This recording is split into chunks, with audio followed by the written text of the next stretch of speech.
ఓం సమర్థ సద్గురు శ్రీ సాయినాథాయ నమః. శ్రీరామకృష్ణ కథామృతం 16వ అధ్యాయం. దక్షిణేశ్వరంలో భక్తులతో శ్రీరామకృష్ణులు 2. ప్రథమ పరిచ్ఛేదం. భక్తి యోగం, చైతన్యుల స్థితులు, హఠయోగం, రాజయోగం. ఆదివారం డిసెంబర్ 9, 1883. అప్పుడు సమయం మధ్యాహ్నం 1 గంట లేదా 2 గంటలు అయి ఉంటుంది. శ్రీరామకృష్ణులు తమ గదిలో మంచం మీద కూర్చుని భక్తులతో మాట్లాడుతున్నారు.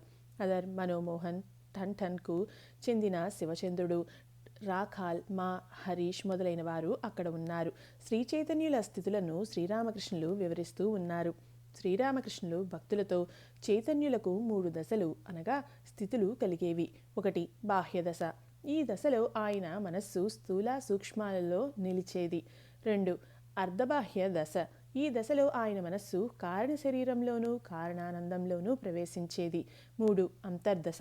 ఈ దశలో ఆయన మనస్సు మహాకారణంలో లయమై ఉండేది. శ్రీ చైతన్యుల ఈ 3 దశలు వేదాంతం పేర్కొనే పంచకోశాలతో చక్కగా సారూప్యం కలిగి ఉన్నవి. స్థూల శరీరం అన్నమయ కోశాన్ని, ప్రాణమయ కోశాన్ని సూచిస్తుంది. సూక్ష్మ శరీరం మనోమయ, విజ్ఞానమయ కోశాలను సూచిస్తుంది. కారణ శరీరం అనేది ఆనందమయ కోశాన్ని సూచిస్తుంది. మహాకారణం అనేది ఈ పంచకోశాలకు అతీతం అయినది. మనస్సు మహాకారణంలో లయమై ఉన్నప్పుడు ఆ వ్యక్తి సమాధిస్థితుడు అవుతాడు. దీనినే నిర్వికల్ప సమాధి లేక జడ సమాధి అంటారు. చైతన్యులు బాహ్యదశలో నామ సంకీర్తన చేసేవారు. అర్ధబాహ్య దశలో భక్తులతో కలిసి నృత్యం చేసేవారు. అంతర్దశలో సమాధి స్థితులు అయ్యేవారు. మా స్వగతంలో శ్రీరామకృష్ణులు తమ మనోస్థితులన్నింటినీ ఈ విధంగా సూచిస్తున్నారా ఏమిటి? చైతన్యదేవులు కూడా ఇటువంటి స్థితుల్లోనే ఉండేవారా? శ్రీరామకృష్ణులు చైతన్యులు భక్తి యొక్క అవతారం. జనులకు భక్తిని బోధించటానికే వచ్చారు ఆయన. భగవంతుని పట్ల భక్తి కలిగినట్లయితే సర్వము సిద్ధించినట్లే. హఠయోగ అవసరం ఎంతమాత్రమూ లేదు. ఒక భక్తుడు, మహాశయ, హఠయోగం అంటే ఏమిటి? శ్రీరామకృష్ణులు హఠయోగంలో మనస్సును అధికంగా శరీరం పట్ల కేంద్రీకరిస్తారు. హఠయోగి అపానస్థానం గుండా వెదురుగడ పంపి అంతర ప్రక్షాళనం అంటే ప్రేగులను శుద్ధి చేయడం చేస్తాడు. లింగం ద్వారా పాలు, నేతిని లోపలకు లాక్కుంటాడు. జిహ్వసిద్ధిని అభ్యసిస్తాడు. ఆసనం వేసి కూర్చొని ఉన్నపళానే దేహాన్ని గాలిలోకి లేపుతాడు. ఇవన్నీ వాయువు అంటే ప్రాణం యొక్క కార్యాలు. ఒక వ్యక్తి గారడీ చేస్తూ ఉండగా అతడి నాలుక అంగుటికి అతుక్కుపోయింది. అంతే, తక్షణమే అతడి శరీరం నిశ్చలమైపోయింది. అతడు మరణించాడని భావించి జనులు అతడిని మట్టిలో పూడ్చిపెట్టారు. ఎన్నో సంవత్సరాలు అతడు అలా మట్టిలో పూడ్చబడే ఉన్నాడు. సుదీర్ఘకాలం తర్వాత ఆ మట్టి ఎలాగో తొలగిపోయాక ఆ వ్యక్తికి హఠాత్తుగా స్పృహ వచ్చింది. స్పృహ రాగానే అతడు మాయ చూడు, మంత్రం చూడు, గందరగోళం జరుగుతుంది, చూడండి చూడండి అంటూ కేకలు పెట్టసాగాడు. అందరూ నవ్వారు. ఇవన్నీ వాయువు కార్యాలు. వేదాంతవాదులు హఠయోగాన్ని అంగీకరించరు. రాజయోగం అంటూ ఒకటి ఉంది. రాజయోగంలో మనస్సు ద్వారా యోగం సిద్ధిస్తుంది. భక్తి ద్వారా, విచారణ ద్వారా యోగం సిద్ధిస్తుంది. ఈ యోగమే శ్రేష్టమైనది. హఠయోగం మంచిది కాదు. కలియుగంలో జీవులు అన్నగత ప్రాణులు. ద్వితీయ పరిచ్ఛేదం. శ్రీరామకృష్ణుల తపస్సు దక్షిణేశ్వరం భవిష్యత్తులో తీర్థం అవుతుంది. శ్రీరామకృష్ణులు సరుగుడుతోపుకు వెళ్ళి కాసేపట్లో ముఖం కడుక్కొని తమ గదికి తిరిగి వస్తూ ఉన్నప్పుడు నహబత్ పక్కనున్న దారిలో ఒకంతసేపు నిలబడి పరికించి చూశారు. నహబత్ వసారాలో కంచెకు ఒకవైపున మా ప్రగాఢ చింతన నిమగ్నుడై ఉండటం చూశారు. అతడు భగవత్ చింతన చేస్తున్నాడా?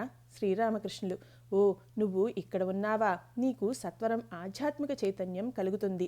కాస్త సాధన చేయగానే ఎవరో ఒకరు వచ్చి ఇలా ఇలా చెయ్యి అంటూ సహాయం చేస్తారు. మా ఆశ్చర్యచకితుడై శ్రీరామకృష్ణులను తదేకంగా చూడసాగాడు. అట్లే కూర్చొని ఉండిపోయాడు. శ్రీరామకృష్ణులు నీకు ఫలితం దక్కుతుంది. తగిన సమయం వచ్చే వరకు తల్లి పక్షి గుడ్డు పై పెంకును పగలగొట్టదు. ఇంతకు మునుపు నీకు ఏం చెప్పానో అదే నీ మార్గం. ఇలా అంటూ శ్రీరామకృష్ణులు మళ్ళీ మాకు అతడి మార్గం ఏదో విడమరచి తెలిపారు. శ్రీరామకృష్ణులు ప్రతి ఒక్కరూ కఠోర తపస్సు చెయ్యాలని ఏమీ లేదు. అయితే నేను మాత్రం ఎంతగానో శ్రమించవలసి వచ్చింది. మట్టిగడ్డపై శిరస్సును ఉంచి అలాగే నేలపై పడిపోయి ఉండేవాడిని. ఎలాగో రోజులు గడిచిపోయేవి. కేవలం అమ్మా అమ్మా అని పిలుస్తూ విలపించేవాడిని. దాదాపు 2 సంవత్సరాలుగా మా శ్రీరామకృష్ణుల వద్దకు వస్తున్నాడు. అతడు ఆంగ్లం అభ్యసించినవాడు. శ్రీరామకృష్ణులు అతన్ని అప్పుడప్పుడు ఇంగ్లీష్ మ్యాన్ అంటే తెల్లదొర అని సంబోధిస్తూ ఉంటారు. మా కళాశాలలో చదువుకున్నవాడు. వివాహం అయింది. కేశవచంద్రసేన్ తదితర పండితుల ప్రసంగాలు వినటంలోనూ, పాశ్చాత్య తర్కశాస్త్రాలను అధ్యయనం చేయటంలోనూ మాకు ఆసక్తి. కానీ శ్రీరామకృష్ణ వద్దకు రాసాగాక అతడికి ఐరోపా పండితుల గ్రంథాలు, ప్రసంగాలు నిస్సారంగా తోచుతున్నాయి. ప్రస్తుతం ఆయన్ను దర్శించి ఆయన ముఖత వెలువడే అమృతవాక్కులను అహర్నిశలు శ్రవణం చేయడంలోనే ఆసక్తుడైనాడు. సాధన చేస్తే నిశ్చయంగా భగవంతుణ్ణి దర్శించవచ్చు అని, మానవ జీవిత లక్ష్యం భగవత్ సాక్షాత్కారమే అని శ్రీరామకృష్ణులు చెబుతూ ఉంటారు. ప్రస్తుతం మా శ్రీరామకృష్ణ ఈ ఉపదేశాన్ని గురించే సదా చింతన చేస్తూ ఉన్నాడు. శ్రీరామకృష్ణులు మాతో, నువ్వు ఒకంత ప్రయత్నిస్తేనే ఎవరో ఒకరు వచ్చి ఇలా చెయ్యి అంటూ నీకు సహాయం చేస్తారు. నువ్వు ఏకాదశిని పాటించు. మీరందరూ నా వాళ్ళు, నా ఆత్మీయులు. లేకుంటే ఇక్కడకు ఇంతగా ఎందుకు వస్తారు? ఒక దర్శనంలో సంకీర్తన వింటూ ఉన్నప్పుడు వ్రజభూమిలో శ్రీకృష్ణుని నేస్తాలలో రాకాల్ కూడా ఒకడై ఉండటం గాంచాను. నరేంద్రుడు అత్యున్నత స్థాయికి చెందినవాడు. ఇకపోతే హీరానంద్ సింధ్ ప్రాంతానికి చెందిన భక్తుడు. అతడిది ఎంతటి పసిబాలుడి స్వభావం, అది ఎంత మధురం. అతన్ని కూడా చూడగోరతాను. చైతన్యుని దర్శనం, తులసీవనం, మధుర్బాబు సేవ మొదలైన సంఘటనలు. ఒకసారి చైతన్యుని అనసూయాయులతో చూశాను.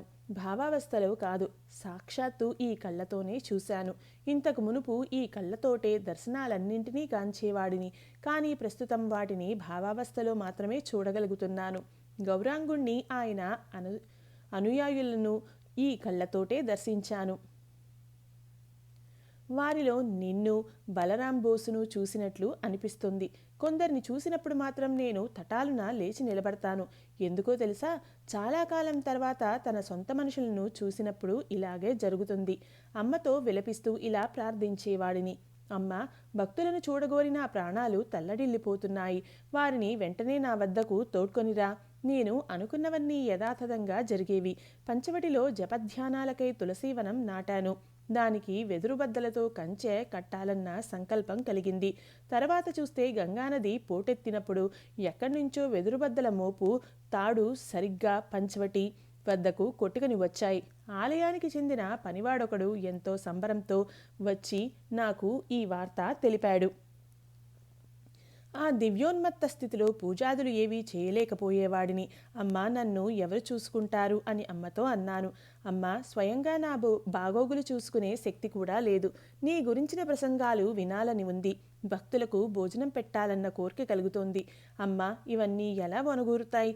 అమ్మ, ఎవరైనా పెద్ద మనిషిని సహాయకునిగా పంపించు. అందుకే మధుర్బాబు ఇంతటి సేవలు చేశాడు.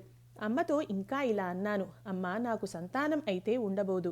అయితే శుద్ధభక్తుడైన బాలుడు ఒకడు సదా నాతో బాటే ఉండాలని కోరుకుంటున్నాను. అటువంటి బాలుని ఒకరిని నాకు అనుగ్రహించు. అందుచేతనే రాకాల్ వచ్చాడు. ఎవరైతే నా సొంత మనుషులో వారిలో కొందరు నాలో ఒక అంశ, కొందరు ఒక కళ. శ్రీరామకృష్ణులు మళ్ళీ మాతో పంచవటి వైపు వెళ్ళసాగారు. మరెవరు వారితో లేరు. ఆయన దరహాసవదనులై నానా రకాల విషయాలు చెబుతున్నారు. అద్భుతమూర్తి దర్శనం, వటవృక్షపు కొమ్మ. శ్రీరామకృష్ణులు మాతో, ఇలా చూడు, ఒకరోజు కాళీమందిరం నుండి పంచవటి వరకు వ్యాపించి ఉన్న ఒక అద్భుతమూర్తిని గాంచాను. దీన్ని నువ్వు విశ్వసిస్తావా? మా సంభ్రమంతో మౌనంగా ఉండిపోయాడు. అతడు పంచవటి కొమ్మ నుండి 1-2 ఆకులు కోసి జేబులో పెట్టుకున్నాడు. శ్రీరామకృష్ణులు, ఇక్కడ విరిగిపోయిన ఈ కొమ్మను చూస్తున్నావు కదా, నేను దాని కింద కూర్చునేవాడను. నేను దీని పచ్చి కొమ్మ ఒకటి పట్టుకెళ్ళి ఇంట్లో పెట్టాను. శ్రీరామకృష్ణులు నవ్వుతూ, ఎందుకు? దాన్ని చూస్తూ ఉన్నప్పుడు మనసంతా ఆనందంతో నిండిపోతుంది. మొత్తం పరిసమాప్తమైన తర్వాత ఈ చోటు గొప్ప తీర్థమవుతుంది. శ్రీరామకృష్ణులు మందహాసంతో, ఎటువంటి తీర్థం? పానీహాటీ లాంటిదా? పానీహాటీలో రాఘవ పండితుడు ఏటా మహోత్సవం జరుపుతాడు. శ్రీరామకృష్ణులు దాదాపు ప్రతి ఏడు ఆ ఉత్సవాన్ని తిలకించ వెళ్ళేవారు. అక్కడ సంకీర్తన జరుగుతుంది. అప్పుడు శ్రీరామకృష్ణులు ప్రేమానందంలో ఓడలు మరచి నృత్యం చేసేవారు. భక్తుల ఆలాపన విని ప్రశాంతంగా ఉండలేక సాక్షాత్తు శ్రీచైతన్యులే అరుదించి సంకీర్తనలో పాల్గొని తమ ప్రేమమూర్తిమత్వాన్ని ప్రదర్శిస్తున్నట్లుగా ఉండేది అది. తృతీయ పరిచ్ఛేదం. హరికథా ప్రసంగం. మునిమాపు వేళ అయింది. శ్రీరామకృష్ణులు తమ గదిలో చిన్న మంచం మీద కూర్చుని జగన్మాత నామాన్ని స్మరిస్తున్నారు. క్రమంగా ఆలయంలో వివిధ దేవతామూర్తుల హారతి ప్రారంభమైంది. శంఖనాదం వినవచ్చింది. గంటలు మోగసాగాయి. మా ఈ రోజు రాత్రి ఇక్కడే బస చేసే ఉద్దేశంతో ఉన్నాడు. మహారాజు జయమల్లుని చరిత్ర. కాసేపయ్యాక శ్రీరామకృష్ణులు మాను భక్తిమాల అనే గ్రంథంలో నుంచి చదివి వినిపించమన్నారు. మా చదవసాగాడు.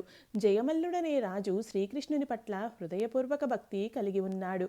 అతడు శ్రీకృష్ణుని శ్యామసుందర నామంతో ఆరాధించేవాడు. శ్రీకృష్ణుని పూజకు తగ్గ నియమనిష్టలనన్నింటినీ విహితంగా పాటించేవాడు. తన ఇష్టదైవం పట్ల అమిత భక్తిగల అతడు తక్కిన దేవీ దేవతలను గురించి యోచించేవాడు కాడు. అనునిత్యం ఉదయం 10 గంటల వరకు పూజాధికారుల్లోనే గడిపేవాడు. దీన్ని అతడు ఏ కారణంగానూ విడువక కొనసాగిస్తూ వచ్చాడు. రాజ్యమే నాశనమైపోయినా సరే, సంపదలన్నీ హరించుకుపోయినా సరే, మిన్ను విరిగి మీదపడ్డా సరే, పూజా సమయంలో అతడు మరేదీ చేయడు. ఈ రహస్యాన్ని తెలుసుకున్నాడు పొరుగురాజు. అందుచేత ఉదయం వేళ జయమల్లుని రాజ్యంపై దండెత్తాడు. జయమల్లుని ఆదేశం లేనందున అతడి సైనికులు యుద్ధంలో పాల్గొలేకపోయారు. కాబట్టి వారు కింకర్త వ్యథామూఢులై చూస్తూ నిలబడిపోయారు. మెల్లమెల్లగా శత్రువులు కందకం వరకు వచ్చేశారు. కానీ జయమల్లుని మనస్సు దానివైపు కాస్త కూడా పోలేదు. జయమల్లుని తల్లి భీతి చెంది అమిత వేదనతో అతడి వద్దకు వెళ్ళి సర్వనాశనం అయిపోయింది. నువ్వు ఇంకా ఇలా కదలక మెదలక కూర్చున్నావే అంటూ విలపించింది. అందుకు జయమల్లు ప్రశాంతంగా ఆమెతో, అమ్మ, నువ్వెందుకు విచారిస్తున్నావు? నాకు ఈ రాజ్యాన్ని ప్రసాదించిన వారే దాన్ని తిరిగి తీసుకోవాలని అనుకుంటే నేను ఏం చేయగలను? అదేవిధంగా ఆయన నన్ను రక్షింపదలిస్తే ఎవరూ దాన్ని నా నుండి లాక్కోలేరు. నా ప్రయత్నంతో ఏం జరుగుతుంది అన్నాడు. ఆ సమయంలో శ్యామసుందరుడే జయమల్లుని అశ్వాన్ని అధిరోహించి యుద్ధానికి వెళ్ళాడు. తానొక్కడే శత్రువులను ఎదుర్కొని శత్రు సైన్యాన్ని ధ్వంసం చేశాడు. ఆ తర్వాత ఆలయం పక్కన అశ్వాన్ని నిలిపి మాయమైపోయాడు. జయమల్లుడు పూజ ముగించి బయటకు వచ్చినప్పుడు ఆలయం పక్కన తన అశ్వం కట్టివేయబడి ఉండటము, అది స్వేదించటము చూశాడు. నా అశ్వం మీద స్వారీ చేసింది ఎవరు? ఆలయం పక్కన దాన్ని తీసుకువచ్చి నిలబెట్టింది ఎవరు అని కాపలావారిని గద్దిస్తూ అడిగాడు. తమకు ఆ సంగతి ఏదీ తెలియదని కాపలావారు ముక్తకంఠంతో చెప్పారు. తికమకపడి రాజు తన సైన్యంతో యుద్ధభూమికి వెళ్ళాడు. అక్కడ శత్రు సైనికులందరూ నిర్జీవులై పడి ఉన్నారు. శత్రురాజు మాత్రం సజీవుడై ఉన్నాడు. జరిగింది ఏమిటో ఏదీ అర్థం కాక దిగ్భ్రమ చెంది నిలబడి ఉన్న జయమల్లుని వద్దకు వచ్చాడు శత్రురాజు. అతడు జయమల్లునికి ప్రణామం చేసి, దయచేసి కొన్ని సంగతులు మీకు నివేదింప అనుమతించండి. లోకాన్ని నిర్జించగల పరాక్రమశాలి అయిన యుద్ధవీరుడు మీ వద్ద ఉన్నాడు. నేను ఎలా యుద్ధం చేయగలను? మీ సంపదలు, రాజ్యం నాకు వద్దు. మీ మిత్రుడైన ఆ నీలవర్ణ యుద్ధ వీరుని గురించి మాత్రం నాకు తెలిపితే చాలు. నా రాజ్యాన్ని కూడా ఆనందంగా మీకే సమర్పిస్తాను. నా దృష్టి ఆ యుద్ధవీరుడిపై పడటమే ఆలస్యం. అతడు నా మనస్సును, ప్రాణాన్ని హరించి వేశాడు అని చెప్పాడు. శ్యామసుందరుడే యుద్ధభూమికి వెళ్ళిన వ్యక్తి అన్న సంగతి జయమల్లుకు క్షణంలో తెలిసిపోయింది.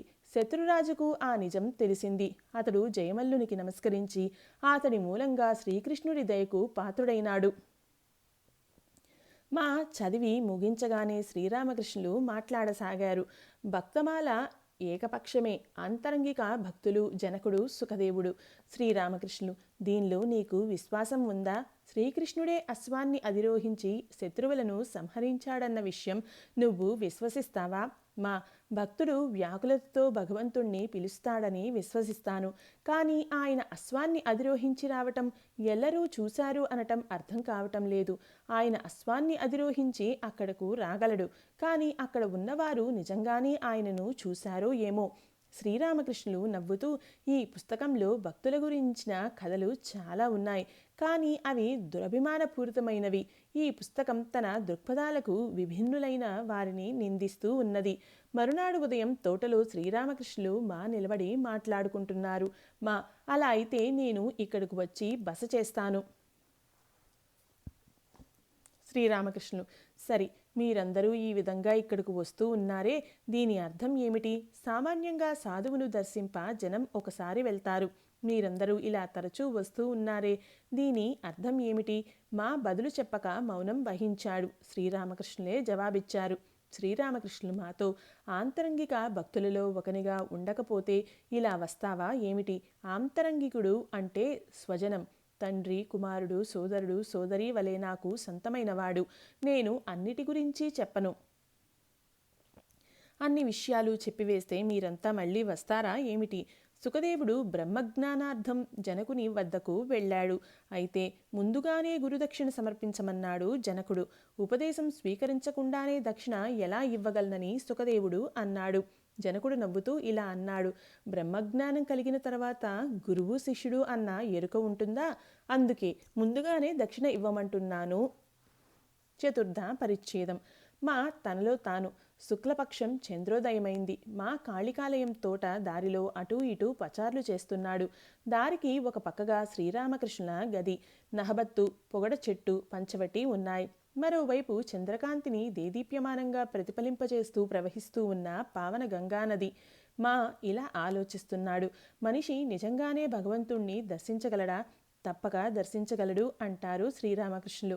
కొద్దిగా ప్రయత్నం చేయగానే ఎవరైనా వచ్చి ఇలా ఇలా చెయ్యి అని సహాయపడతారు అని కూడా చెప్పారు. నేను వివాహితుడును, పైగా పిల్లలు. నాకు భగవత్ప్రాప్తి సాధ్యమేనా? అతడి ఆలోచనలు కొనసాగాయి. తప్పక సాధ్యమే, లేకుంటే ఆయన చెబుతారా? భగవత్కృప కలిగితే సాధ్యం కానిది ఏముంది?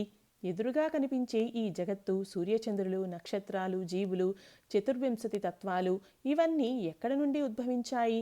వీటన్నింటికీ కర్త ఎవరు? నేను ఎవరు? నాకు ఆయనకు ఉన్న సంబంధం ఏమిటి? ఇది తెలుసుకున్నట్లయితే జీవితం వ్యర్థమే. శ్రీరామకృష్ణులు సర్వోత్తమ పురుషులు.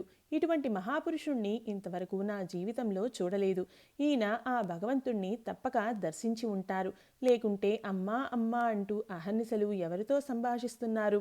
పైగా భగవత్ సాక్షాత్కారం కలగకుండానే భగవంతుని పట్ల ఇంతటి ప్రేమ ఎలా జనిస్తుంది? ఆమె పట్ల గల ప్రేమతో బాహ్యస్పృహనే కోల్పోతారు.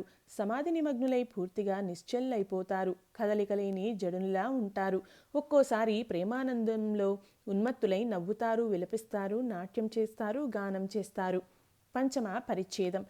మా రామ్లాల్, డాక్టర్ శ్యామ్, కాంసారిపాడా భక్తులు. శుక్రవారం డిసెంబర్ 14, 1883. నేడు పూర్ణిమ. సమయం ఉదయం దాదాపు 9 గంటలు. శ్రీరామకృష్ణులు తమ గదికి ఆగ్నేయంలోని వసారాలో నిలబడి ఉన్నారు. పక్కన రామ్లాల్ నిలబడి ఉన్నాడు. శ్రీరామకృష్ణులకు ఇరువైపులా రాఖాల్, లాఠూలు నిలబడి ఉన్నారు. అక్కడకు వచ్చిన మా శ్రీరామకృష్ణులకు సాష్టాంగ ప్రణామం చేశాడు. శ్రీరామకృష్ణులు అతడితో వచ్చేశావా? నేడు సుదినం అన్నారు. శ్రీరామకృష్ణుల వద్ద కొన్ని రోజులు ఉండి సాధనలు చేయదలుచుకున్నాడు మా. శ్రీరామకృష్ణులు అతడితో, నువ్వు రోజు ఇక్కడి అతిథిశాలలో భోజనం చేయటం మంచిది కాదు. ఈ అతిథిశాల సన్యాసులకు, పేద సాధలకు ఏర్పాటు చేయబడింది. కాబట్టి నీకు వంట చేసి పెట్టడానికి ఒక వంటవాణ్ణి తోడ్కొనిరా అన్నారు. అందుకే మా ఒక మనిషిని తోడ్కొని వచ్చాడు. ఆ మనిషికి వంట చేసే స్థలం చూపించారు. మా పాలు త్రాగుతాడు కనుక పాలవాడితో చెప్పి పాలకు ఏర్పాటు చేయమని శ్రీరామకృష్ణులు రామ్లాల్తో చెప్పి ఉన్నారు. కాసేపయ్యాక రామ్లాల్ ఆధ్యాత్మ రామాయణం పఠింప ఆరంభించాడు. శ్రీరామకృష్ణులు మా వింటున్నారు. తర్వాత శ్రీరాముడు సీతను వివాహం చేసుకుని అయోధ్యకు తిరిగి వస్తున్నాడు. శ్రీరాముడు శివధనస్సును విరిచాడని విని పరశురాముడు దారిలో అతన్ని ప్రతిఘటించాడు. దశరథుడు భయపడిపోయాడు. పరశురాముడు ఒక విల్లును శ్రీరాముడికి అందించి నారి సంధించమని సవాలు చేశాడు. ఇదంతా చూసి దశరథుడు భయంతో వణికిపోయాడు. కానీ శ్రీరాముడు చిరుదరహాసంతో ఆ విల్లును అలవోకగా తన వామహస్తంతో పట్టి సునాయాసంగా నారిని సంధించాడు. పెదప బాణాన్ని గురిపెట్టి నారిని లాగి, ఈ బాణానికి లక్ష్యం ఎక్కడా చెప్పండి అని పరశురాముణ్ణి అడిగాడు. దానితో పరశురాముడి గర్వం అణిగిపోయింది. అతడు శ్రీరాముణ్ణి సాక్షాత్తు పరబ్రహ్మంగా స్తుతించ ఆరంభించాడు. పరశురాముడి స్తుతిని వింటూనే శ్రీరామకృష్ణులు భావపారవస్యంలో మునిగిపోయారు. మధ్య మధ్యలో రామ్ రామ్ అంటూ రామనామాన్ని సుమధురంగా జపించారు. శ్రీరామకృష్ణులు రామ్లాల్తో, ఇప్పుడు గుహుణ్ణి గురించి కాస్త చదువు, వింటాం. నిమ్నజాతికి చెందిన గుహుడు శ్రీరాముడి సన్నిహిత మిత్రుడు. తండ్రి దశరథుని సత్యవాక్య పరిపాలన కోసం శ్రీరాముడు సీతా లక్ష్మణ సమేతుడై అరణ్యాలకు వెళ్తూ ఉన్నప్పుడు దారిలో గుహుడు పడవ నడిపి సహాయం చేశాడు. శ్రీరాముడు గుహుణ్ణి ఆలింగనం చేసుకున్నాడు. గుహుడు శ్రీరామచంద్రునికి తనను ఆత్మసమర్పణం గావించుకున్నాడు. వల్కలాలను ధరించి కందమూలాలను తింటూ 14 ఏళ్లు కాలం తాము అరణ్యవాసం చేయనున్నట్లు శ్రీరాముడు గుహుడికి తెలిపాడు. అయోధ్యకు తిరిగి వచ్చేటప్పుడు గుహుడు మళ్లీ కలుసుకుంటానని వాగ్దానం కూడా చేశాడు. వెంటనే తాను జటావల్కలాలను ధరించి కందమూలాలనే ఆహారంగా చేసుకుని ఆయన రాకకై ఎదురు చూస్తూ నిరీక్షించాడు గుహుడు. 14 ఏళ్లు పూర్తి అయ్యాక కూడా శ్రీరాముడు తిరిగి రాకపోవటం చూసి గుహుడు అగ్నిని రగిలించాడు. అగ్నిప్రవేశం చేయబోతున్నప్పుడు శ్రీరాముని దూతగా ఆంజనేయుడు అక్కడకు వచ్చి చేరుకున్నాడు. కాసేపట్లో శ్రీరాముడు సీతాదేవి పుష్పక విమానంలో అక్కడకు వచ్చేశారు. వారిని చూడగానే గుహుడు పరమానందభరితుడు అయ్యాడు. కేశవుది యాదృచ్ఛిక లాభం, తీవ్ర వైరాగ్యం. మధ్యాహ్న భోజనానంతరం శ్రీరామకృష్ణులు కాసేపు విశ్రమించారు. మా పక్కనే కూర్చొని ఉన్నాడు. అప్పుడు డాక్టర్ శ్యామ్ మరికొందరు వచ్చారు. శ్రీరామకృష్ణులు లేచి కూర్చొని మాట్లాడసాగారు. శ్రీరామకృష్ణులు, కర్మలు సదా చేస్తూనే ఉండాలని ఏమీ లేదు. పిందె కానరాగానే పువ్వు తనంతట తానే రాలిపోయేట్లు భగవదనుభూతి లభించాక కర్మలు తొలగిపోతాయి. భగవదనుభూతి ప్రాప్తించిన వ్యక్తికి సంధ్యావందనాది కర్మలు ఉండవు. సంధ్యావందనం గాయత్రిలో లయం అవుతుంది. అప్పుడు గాయత్రీ జపం చేస్తేనే చాలు. గాయత్రి ఓంకారంలో లయిస్తుంది. ఆ స్థితిలో గాయత్రీ మంత్రాన్ని కూడా జపించే అవసరం లేదు. కేవలం ఓంకార ధ్యానమే చాలు.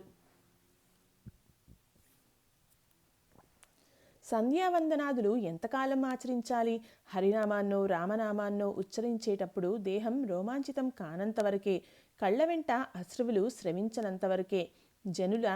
జనులు ధనం కోసమో వ్యాజ్యాల్లో నెగ్గటం కోసమో పూజాదికాలు నిర్వర్తిస్తూ ఉంటారు. అది మంచిది కాదు. ఒక భక్తుడు, ధనం నిమిత్తం ఎల్లరూ ప్రయత్నిస్తూ ఉన్నారే, కేశవ చంద్రసేన్ కూడా తన కుమార్తెను ఒక రాజకుమారునికిచ్చి వివాహం చేశాడు కదా. శ్రీరామకృష్ణులు, కేశవ్ విషయం వేరు. నిజమైన భక్తుడు స్వప్రయత్నం చేయకున్నా అతడికి అవసరమైనవి భగవంతుడే సమకూరుస్తాడు. నిజంగా రాజకుమారుడైన వ్యక్తికి అడగకుండానే అన్నీ లభిస్తాయి. కష్టించి పరులకు దాస్యం చేసి ధనం సంపాదించే వకీళ్ల గికీళ్ల సంగతి గురించి నేను ఇక్కడ చెప్పటం లేదు. నేను చెప్పేది నిజమైన రాకుమారుడి గురించి. ఏ కోరిక లేని వ్యక్తికి ధనం అక్కర్లేదు. ధనం దానంతటా అదే అతడి వద్దకు చేరుతుంది. భగవద్గీత అలాంటి భక్తుని యదృచ్ఛాలాభ అనగా యాదృచ్ఛికంగా లభించేది పుచ్చుకొని తృప్తి చెందేవాడు అని పేర్కొంటుంది. ఏ కోరిక లేని సద్బ్రాహ్మణుడు చండాలుని ఇంటి నుండి కూడా ఆహార పదార్థాలను స్వీకరిస్తాడు. దొరికినది పుచ్చుకొని తృప్తి చెందుతాడు. అతడు దేన్ని కాంక్షించడు. అతడికి అవసరమైంది దానంతటా అదే లభిస్తుంది. ఒక భక్తుడు, మహాశయ, మేం సంసారంలో ఎలా జీవించాలి? శ్రీరామకృష్ణులు, బురద చేపలా జీవించు. కుటుంబం నుండి వైదొలగి అప్పుడప్పుడు నిర్జన ప్రదేశంలోకి వెళ్ళి భగవచ్చింతనలో గడపాలి. అప్పుడు భక్తి జనిస్తుంది. ఆ పిదప నిర్లిప్తంగా జీవించవచ్చు. బురద చేప ఉందే, అది బురదలోనే బతకాల్సి ఉంటుంది. కానీ దాని ఒంటికి బురద అంటుకోదు. అటువంటి వ్యక్తి కూడా అదే విధంగా అనాసక్తుడై సంసార జీవితం గడుపుతాడు. మా ఏకాగ్ర చిత్తంతో వింటూ ఉండటం శ్రీరామకృష్ణులు గమనించారు. శ్రీరామకృష్ణులు మాను చూస్తూ, తీవ్ర వైరాగ్యం కలిగితేనే భగవంతుని పొందగలం. తీవ్ర వైరాగ్యం జనించిన వ్యక్తికి సంసారం దావానలంలా తోస్తుంది. అన్నీ తగలబడుతూ ఉన్నట్లు భావన. భార్యా పిల్లలందరూ మృత్యుకూపాల్లా కానవస్తారు. అట్టి వైరాగ్యం జనించిన వ్యక్తి ఇంటిని వదిలిపెట్టి వెళ్ళిపోతాడు. కేవలం అనాసక్తుడై ఉండడమే అతడికి చాలదు. కామినీ కాంచనాలే మాయ. పురుషులందరూ శ్రీరాముడే. స్త్రీలందరూ సీతాదేవియే. కామినీ కాంచనాలే మాయ. మాయను కనుక గుర్తించగలిగితే అది సిగ్గుపడి పారిపోతుంది.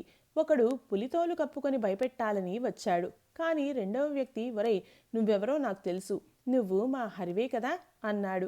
అంతే. ఆ పులితోలు కప్పుకున్న వ్యక్తి నవ్వుతూ మరొకరిని భయపెట్టడానికి వెళ్ళిపోయాడు. స్త్రీలందరూ శక్తి యొక్క రూపాలే. ఆ ఆదిశక్తియే స్వయంగా స్త్రీమూర్తులుగా విరాజిల్లుతూ మనకు స్త్రీ రూపాలలో దర్శనం ఇస్తోంది. ఆధ్యాత్మ రామాయణంలో ఇలా ఉంది. శ్రీరాముణ్ణి నారదాదులు ఇలా స్తుతిస్తున్నారు.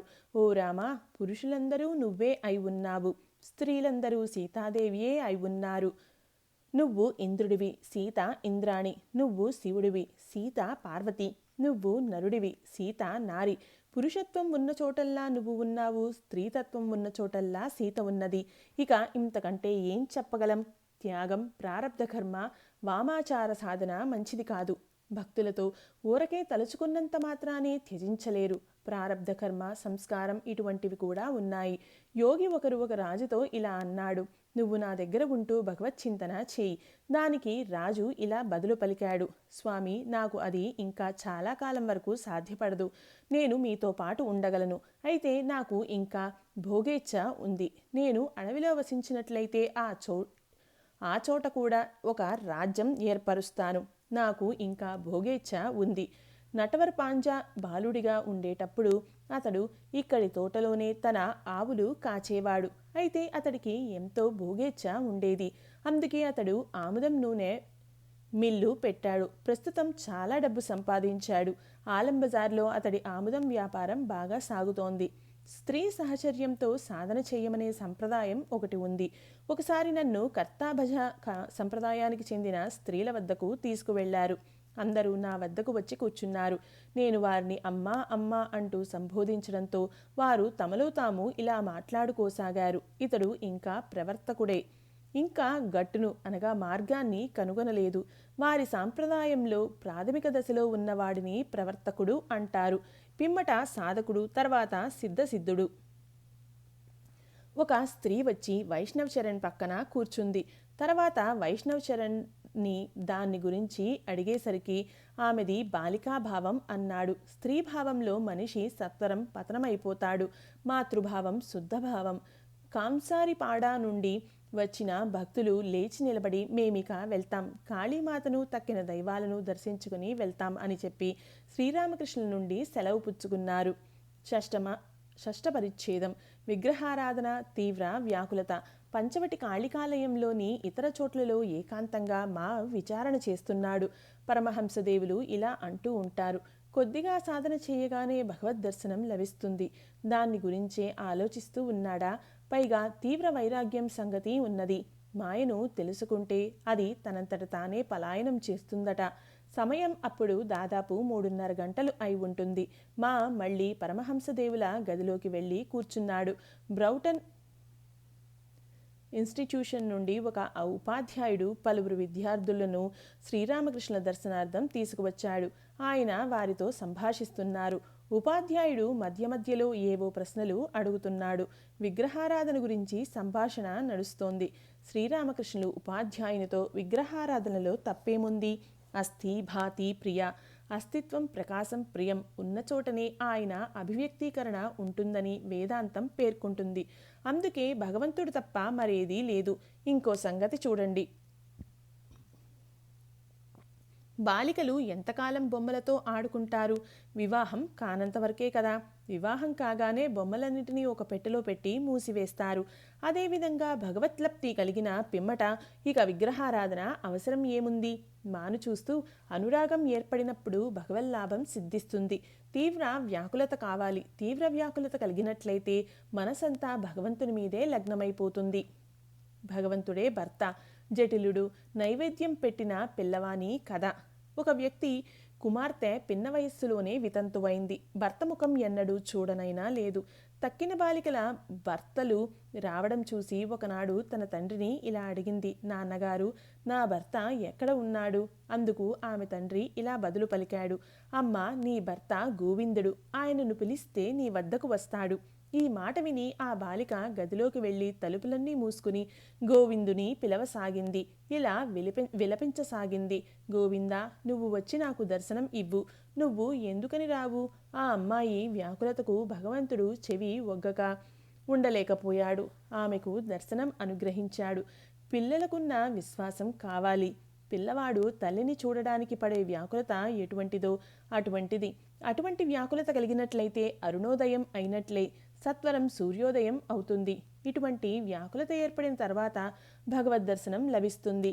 జటిలుడనే చిన్న పిల్లవాడి కథ ఒకటి ఉంది. అతడు పాఠశాలకు కొంత దూరం అడవి మార్గం గుండా వెళ్ళవలసి ఉంది. అలా వెళుతున్నప్పుడు అతడికి భయం కలుగుతూ ఉండేది. అతడు తన భయం గురించి తల్లికి చెప్పాడు.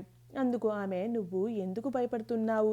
మధుసూదనుణ్ణి పిలువు అన్నది. అందుకు ఆ పిల్లవాడు, అమ్మా, ఆ మధుసూదనుడు ఎవరు అని అడిగాడు. అతడు నీ అన్న అని తల్లి బదులు చెప్పింది. మర్నాడు జటులుడికి అడవి మార్గంలో భయం వేయగానే, ఓ అన్నా, మధుసూదన అంటూ పిలవసాగాడు. అయితే ఎవరూ రాలేదు. అంతే ఉచ్చస్వరంలో ఇలా పిలువసాగాడు. అన్నా మధుసూదన, నువ్వు ఎక్కడ ఉన్నావు? ఇక్కడకు రా, నాకు భయం వేస్తోంది. ఆ తర్వాత మధుసూదనుడు రాకుండా ఉండలేకపోయాడు. ఇదిగో నేను ఇక్కడే ఉన్నాను, నీకు భయమెందుకు అంటూ మాట్లాడుతూ వెళ్ళి పాఠశాల దారి వద్ద వదిలిపెట్టి మధుసూదనుడు ఇలా అన్నాడు. తమ్ముడు, భయపడవద్దు, నువ్వు పిలిస్తే వచ్చేస్తాను ఇలా అని వెళ్ళిపోయాడు. ఇదే పిల్లవాడి విశ్వాసం, ఇదే వ్యాకులత. ఒక బ్రాహ్మణుడి ఇంట రోజు భగవంతుడికి నిత్యం పూజ జరుగుతూ ఉండేది. ఒకనాడు ఏదో కార్యార్థం అతడు పొరుగురు వెళ్ళవలసి వచ్చింది. కాబట్టి తన చిన్న కుమారునితో, ఈరోజు దేవుడికి నువ్వు నైవేద్యం పెట్టు, దేవుడికి ఆహారం తినిపించు అని చెప్పి వెళ్ళిపోయాడు. పిల్లవాడు దేవుడికి నైవేద్యం సమర్పించాడు. కానీ స్వామి ఉన్న చోటు నుండి కదల్లేదు. నోరు తెరిచి అతడితో మాట్లాడనూ లేదు, ఆహారాన్ని తిననూ లేదు. స్వామి తన పీఠం నుండి లేచి వచ్చి తినలేదు. అంతవరకు పిల్లవాడు అక్కడే కూర్చుని చాలాసేపు వేచి ఉన్నాడు. సమయమైతే అయింది కానీ స్వామి తన పీఠం నుండి లేవనే లేదు. ఆయన నిశ్చయంగా వచ్చి ఆసనంలో కూర్చుని ఆరగిస్తాడన్న ప్రగాఢ విశ్వాసం ఆ పిల్లవాడికి ఉన్నది. కాబట్టి అతడు, స్వామి వచ్చి ఆరగించండి, ఎంతో సమయం అయింది, ఇంకా నేను నిరీక్షిస్తూ ఉండలేను అంటూ మళ్ళీ మళ్ళీ ప్రార్థించాడు. కానీ స్వామి ఏం పలకలేదు. పిల్లవాడు ఏడవసాగాడు. భగవాన్, నీకు ఆహారం తినిపించమని నా తండ్రి చెప్పి వెళ్ళారు. నువ్వు ఎందుకు రాకున్నావు? ఎందుకు నా నుండి తిననంటున్నావు అంటూ కన్నీరు మున్నీరై విలపిస్తూ ప్రార్థించాడు. ఇలా అతడు వ్యాకులతతో విలపించగానే స్వామి వచ్చేశాడు. వికసిత వదనంతో కూర్చుని ఆరగించసాగాడు. ఆయన భుజించాక పిల్లవాడు బయటకు వచ్చాడు. వెంటనే ఇంట్లో వాళ్ళు, నాయనా, నైవేద్యం పూర్తయిందా? ప్రసాదాన్ని పట్టుకురా అన్నారు. పిల్లవాడు, నైవేద్యం పూర్తయింది, స్వామి అంతా ఆరగించి వెళ్ళిపోయాడు అని చెప్పాడు. అదెలా నాయనా అని ఇంట్లో వాళ్ళు అతన్ని అడిగారు. పిల్లవాడు కల్లా కపటం లేకుండా, ఏం, భగవంతుడే ఆరగించాడు అని చెప్పాడు. పూజామందిరంలోకి వెళ్ళి చూసి వారందరూ దిగ్భ్రాంతులయ్యారు. సంధ్యాకాలానికి ఇంకా సమయం ఉంది. శ్రీరామకృష్ణులు నహబత్తుకు దక్షిణం వైపు నిలబడి మాతో మాట్లాడుతున్నారు. ఎదురుగా పావనగంగా నది ప్రవహిస్తోంది. శీతాకాలం కావడంతో శ్రీరామకృష్ణులు ఉన్నిశాలువ కప్పుకొని ఉన్నారు. శ్రీరామకృష్ణులు, ఎక్కడ పడుకుంటావు? పంచవటిలో ఉన్న గుడిసెలో పడుకోబోతున్నావా? మా నహబత్తు మేడ మీద గది ఇవ్వరా? ఆలయ అధికారితో మాను గురించి తెలిపి అతడు బస చేయటానికి ఒక స్థలం ఏర్పాటు చేయదలుచుకున్నారు శ్రీరామకృష్ణులు. ఆ గది మాకు నచ్చింది. అతడిది కవితా హృదయం. ఆ గది నుండి నిర్మల గంగానది, నీలాకాశం, వెన్నెల కాంతి, పువ్వుల చెట్లు అన్నింటినీ ఒకేసారిగా చూడవచ్చు. శ్రీరామకృష్ణులు, ఎందుకు ఇవ్వరు? అయితే పంచవటిలోని గుడిసెలో ఎంతగానో హరినామస్మరణ, భగవచ్చింతన జరిగింది. అందుచేతనే ఆ స్థలం నీకు సూచించాను. సప్తమ పరిచ్ఛేదం. భగవంతుని పట్ల ప్రేమే జీవితోద్దేశం. శ్రీరామకృష్ణుల గదిలో సాంబ్రాణి ధూపం వేయబడింది. చిన్న మంచం మీద కూర్చుని ఆయన ధ్యానం చేయసాగారు. రాకాల్, లాటు, రామ్లాల్, మాలు నేల మీద కూర్చున్నారు. శ్రీరామకృష్ణులు మాతో, అసలు విషయం ఇదే, భగవంతుని పట్ల భక్తి కలిగి ఉండాలి, ఆయనను ప్రేమించాలి అన్నారు. తరువాత రామ్లాల్ను పాడమన్నారు. రామ్లాల్ మొదట చైతన్యుల సన్యాసం గురించి పాడాడు. శ్రీరామకృష్ణులు ఇలా అన్నారు, రామ్లాల్, ఆ పాట పాడు.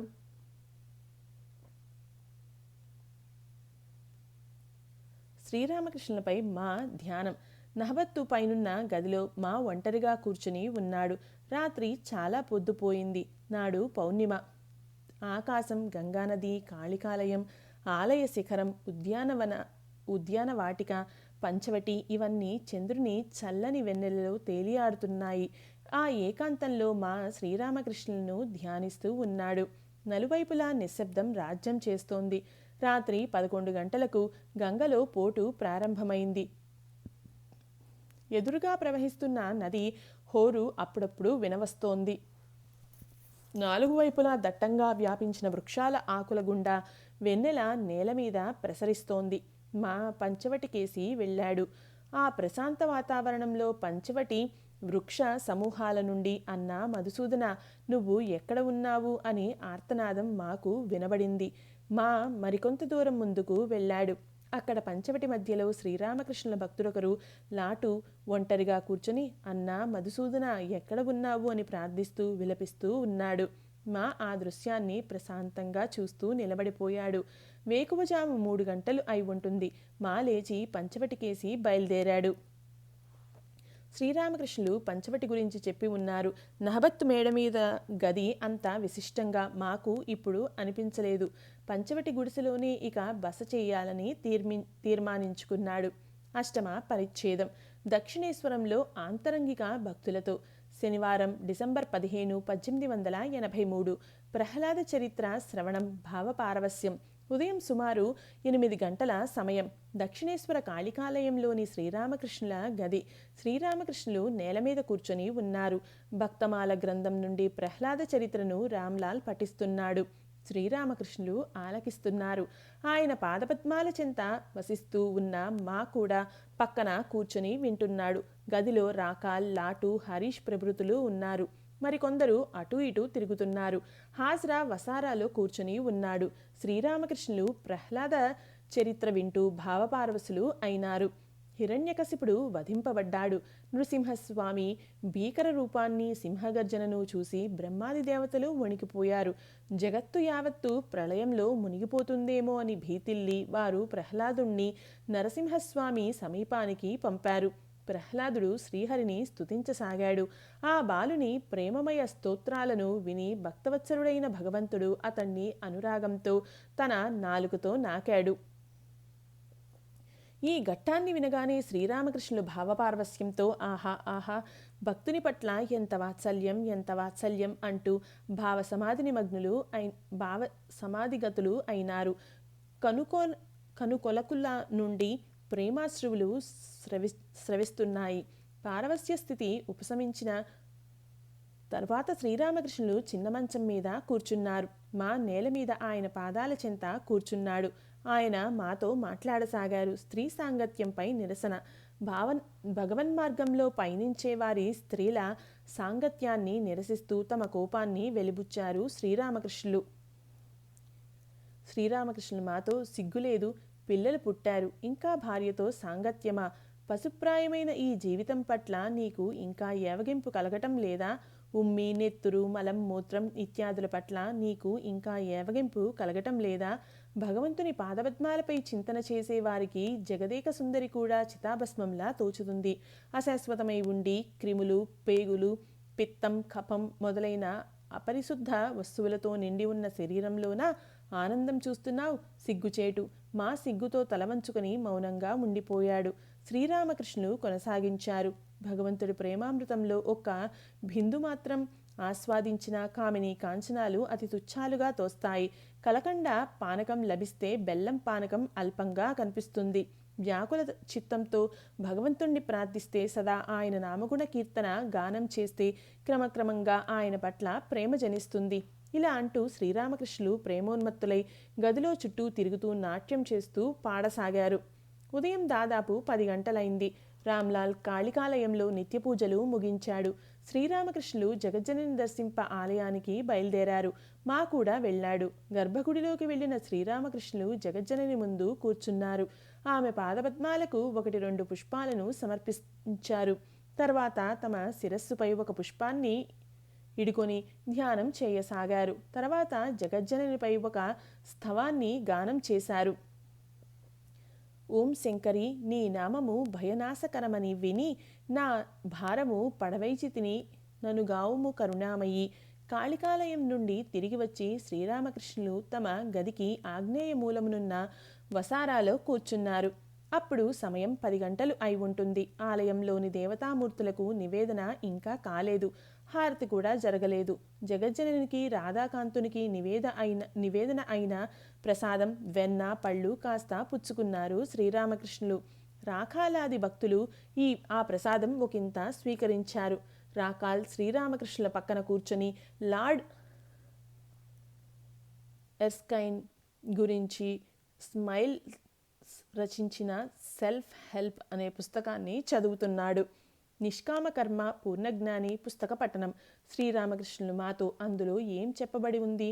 మా పాశ్చాత్యుడొకడు ప్రతిఫలాపేక్ష లేకుండా కర్తవ్యాలను నిర్వర్తించేవాడని వ్రాయబడి ఉంది. అంటే నిష్కామ కర్మ గురించి చెప్పబడి ఉంది. శ్రీరామకృష్ణులు అలా అయితే మంచిదే, కానీ పూర్ణజ్ఞాని లక్షణం ఏమిటో తెలుసా? వాళ్ళు ఒక పుస్తకాన్ని తమతో ఉంచుకోరు. సుఖదేవుడు ఇలాంటివాడు. అతడికి సమస్తం కంఠస్థం. పుస్తకాలలో అటువంటి శాస్త్రాలలో చక్కెర, ఇసుక కలిపి ఉంటాయి.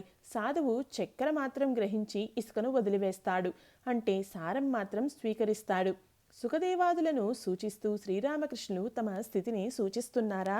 వైష్ణవచరణుడు అనే గాయకుడు వచ్చి కొన్ని పాటలు పాడాడు. కాసేపయ్యాక రామ్లాల్ శ్రీరామకృష్ణులకై ఒక పళ్ళెంలో ప్రసాదం తీసుకువచ్చాడు. ప్రసాదం ఆరగించాక ఆయన కాసేపు విశ్రమించారు. నాటి రాత్రి నహబత్లో నిద్రించాడు. మాతృదేవి శారదామాత శ్రీరామకృష్ణుల సేవార్థం వచ్చినప్పుడు ఈ నహబత్లోనే వసించేవారు. ఆమె ప్రస్తుతం కొన్ని నెలలుగా కామార్పుకూర్లో ఉంటున్నారు. 9వ పరిచ్ఛేదం. రాకాల్, లాటు, ముఖర్జీ ప్రభృత భక్తులతో. ఆదివారం డిసెంబర్ 16, 1883. ఉదయం దాదాపు 10 గంటల వేళ.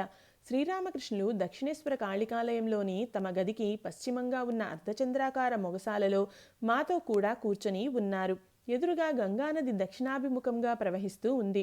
సమీపంలోని పూతోటలో విరబూచిన గన్నేరు, మల్లె, గులాబీ మొదలైన పువ్వుల పరిమళాలు గుబాళిస్తూ ఉన్నవి. శ్రీరామకృష్ణులు మాను చూస్తూ పాడసాగారు. రామస్మరణం, సీతకు ఉన్నటువంటి వ్యాకులత. తర్వాత ఇలా అన్నారు: పంజరంలోని పక్షిలా నేను ఎందుకు ఉండాలి? యాక్థు ఇలా అంటూ శ్రీరామకృష్ణులు భావావేశులైనారు. శరీరం నిశ్చేష్టమైంది, మనసు స్తంభించిపోయింది. నయనాల నుండి అశ్రుధార. కాసేపటికి అమ్మా నన్ను సీతలా చెయ్యి, సమస్తము అడుగంటా మర్చిపోతాను. ఆమె దేహాన్ని పూర్తిగా విస్మరించింది. యోని, కాళ్ళు, చేతులు, స్థనాలు ఇటువంటి ఎరుక లేదు. కేవలం ఏకైక చింతన శ్రీరాముడెక్కడా అని అన్నారు. ఎంతటి వ్యాకుల చిత్తం ఉంటే భగవదనుభూతి కలుగుతుందో అన్న విషయం మాకు బోధించటానికే శ్రీరామకృష్ణులకు సీతాదేవి ఉద్దీపన కలిగిందా? శ్రీరామమయంగానే జీవించింది సీత. ఆయన్నే చింతన చేస్తూ ఉన్మాదిని అయినది ఆమె. అతి ప్రియమైన దేహాన్ని కూడా విస్మరించింది. 4 గంటలు అయింది. శ్రీరామకృష్ణులు భక్తులతో గదిలో కూర్చుని ఉన్నారు. ప్రాణకృష్ణుని బంధువైన ముఖర్జీ అనే వ్యక్తి ఒక బ్రాహ్మణ పండితునితో కలిసి వచ్చాడు. రాకాల్, లాటు, హరీష్, యోగీన్ మొదలైన భక్తులు అక్కడ ఉన్నారు. యోగీన్ దక్షిణేశ్వర వాస్తవ్యుడైన సావన్న చౌదరి కుమారుడు, అవివాహితుడు. కొన్ని రోజులుగా అనుదినం సాయంత్రం శ్రీరామకృష్ణుల దర్శనార్థం వస్తూ ఉన్నాడు. రాత్రి ఇంటికి తిరిగి వెళ్ళిపోతాడు. ముఖర్జీ శ్రీరామకృష్ణులకు ప్రణామం చేసి, మీ దర్శనం కలిగినందుకు ఎంతో ఆనందిస్తున్నాను. శ్రీరామకృష్ణులు: భగవంతుడు అందరిలోనూ విరాజిల్లుతున్నాడు. అందరిలోనూ అదే మేలిమి బంగారం ఉంది. కొన్ని చోట్ల ప్రకాశం అధికం, లౌకికుల్లో ఎక్కువ మట్టితో కప్పబడి ఉంది.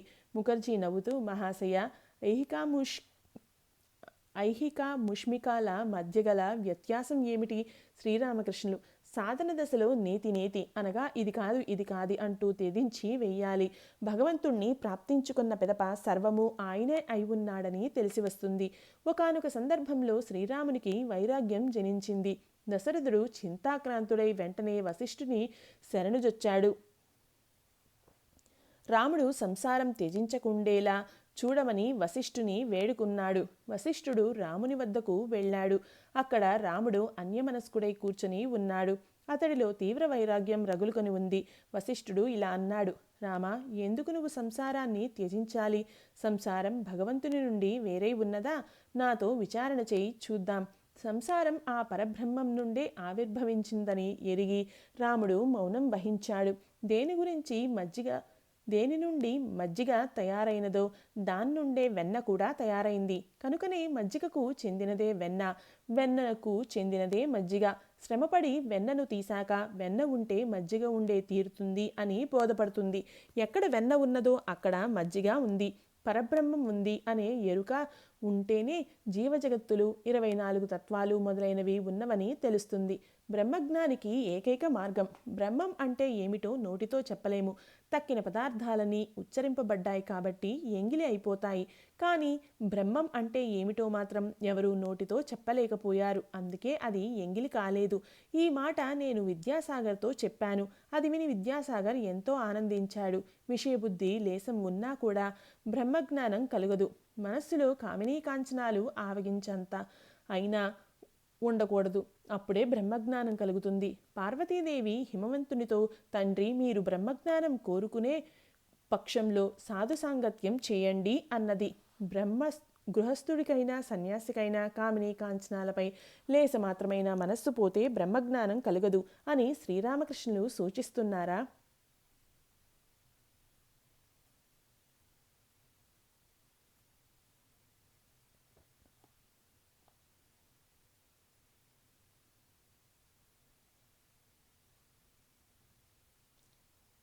యోగభ్రష్టుడు, భగవంతుని ఇచ్చ, జీవ జగత్తులు.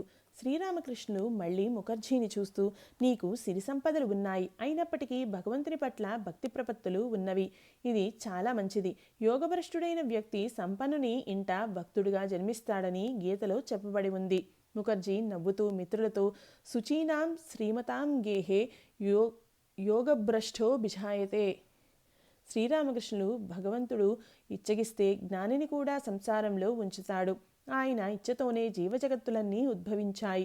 ఆయన ఇచ్ఛామయుడు.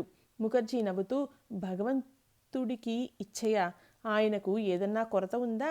శ్రీరామకృష్ణులు నవ్వుతూ, దానిలో తప్పేమిటి? నీరు నిశ్చలంగా ఉన్నా నీరే, అలల రూపంలో ఉన్నప్పటికీ నీరే, చుట్టుకొని పడుకొని ఉన్నప్పటికీ పామే, మెలికలు తిరిగి పాకుతున్న పామే. ఒక మనిషి ఊరక కూర్చున్నప్పటికీ, పనిలో నిమగ్నుడై ఉన్నప్పటికీ అదే వ్యక్తి. జీవజగత్తులను విడిచి భగవంతుని ఏ విధంగా మదింపు చేయగలం? అలా చేస్తే అది నిజానికి భగవంతుని మదింపు చేయటం కాబోదు. పై పెంకు, గింజలు వీటిని తీసివేసి బిల్వఫలాన్ని తూచితే పూర్తి పండు బరువు తెలుస్తుందా? బ్రహ్మం నిర్లిప్తమైంది. వాయువులో సుగంధం, దుర్గంధం రెండూ ఉన్నాయి. అయితే వాయువు నిర్లిప్తం. బ్రహ్మము శక్తి అభేదాలు. ఆ ఆద్యాశక్తి నుండే జీవజగత్తులు ఆవిర్భవించాయి. ముఖర్జీ, మనిషి ఎందుకు యోగభ్రష్టుడవుతాడు? శ్రీరామకృష్ణులు, ఒక లోకోక్తి ఉంది. తల్లి గర్భంలో యోగావస్థలో ఉన్నాను. భూమి మీద పడగానే మట్టిని తిన్నాను. మంత్రసాని బొడ్డును తెంచింది. కానీ ఈ మాయ ఆవరణాన్ని తెంచటం ఎలా? యోగసిద్ధికి మార్గం వ్యాకుల చిత్తంతో విలపించడం, భక్తి, ధ్యానం. కామినీ కాంచనాలే మాయ. మనస్సులో నుండి ఈ రెంటిని తొలగించి వేస్తేనే యోగం సిద్ధిస్తుంది. ఆత్మ అంటే పరమాత్మ అయస్కాంతం, జీవాత్మ సూది. పరమాత్మ అయిన అయస్కాంతం ఆకర్షించితే యోగం సిద్ధిస్తుంది. కానీ సూదికి మట్టి అంటుకొని ఉంటే అయస్కాంతం దాన్ని ఆకర్షించదు. మట్టిని కడిగి వేస్తే ఆకర్షిస్తుంది. కామిని కాంచనాలనే మట్టిని కడిగి శుభ్రం చేయాలి. ముఖర్జీ, వాటిని ఎలా తొలగించుకోవాలి? శ్రీరామకృష్ణులు, భగవంతునికై వ్యాకుల చిత్తంతో విలపించండి. ఆ కన్నీరు సూదిని ఆవరించిన మట్టిలో పడితే మట్టి కరిగిపోతుంది. బాగా పరిశుద్ధం అయ్యాక సూదిని అయస్కాంతం ఆకర్షిస్తుంది. అప్పుడు యోగం సిద్ధిస్తుంది. ముఖర్జీ, ఆహా, ఎంత అమూల్య వచనాలు! శ్రీరామకృష్ణులు, భగవంతునికై విలపిస్తే ఆయన దర్శనం కలుగుతుంది. సమాధి స్థితి ఏర్పడుతుంది. యోగంలో సిద్ధి పొందితేనే సమాధి స్థితి కలుగుతుంది. విలపిస్తే కుంభకం అప్రయత్నంగా ఏర్పడుతుంది. ఆ తరువాత సమాధి. ఇంకో మార్గం ఉంది, ధ్యానం. సహస్రారంలో శివుడు విశిష్ట రీతిలో అభివ్యక్తమై ఉంటాడు. ఆయనను ధ్యానించాలి. శరీరం ఒక గిన్నె, మనోబుద్ధులు దానిలోని నీరు. ఈ నీటిలో సచ్చిదానంద భాస్కరుడి రూపం ప్రతిబింబిస్తుంది. ఈ ప్రతిబింబ సూర్యుని ధ్యానం చేయగా భగవత్కృపతో యథార్థ సూర్యుని దర్శనం కలుగుతుంది. సాధు సాంగత్యం ముక్తర్నామ. అయితే సంసారులు సర్వదా సాధు సాంగత్యం నెరపాలి. సన్యాసులతో సహా అందరికీ ఇది అవసరం. కానీ గృహస్థులకు మరీ ముఖ్యంగా ఆవశ్యకం. కామినీ కాంచనాల నడుమ ఎల్లప్పుడూ వసించవలసిన అందున వారికి రోగం ముదిరింది. ముఖర్జీ: అవునండి, రోగం ముదిరే ఉంది. శ్రీరామకృష్ణులు: భగవంతుడికి ముక్తియర్నామా ఇచ్చివేయండి, అనగా బాధ్యతను అప్పగించండి.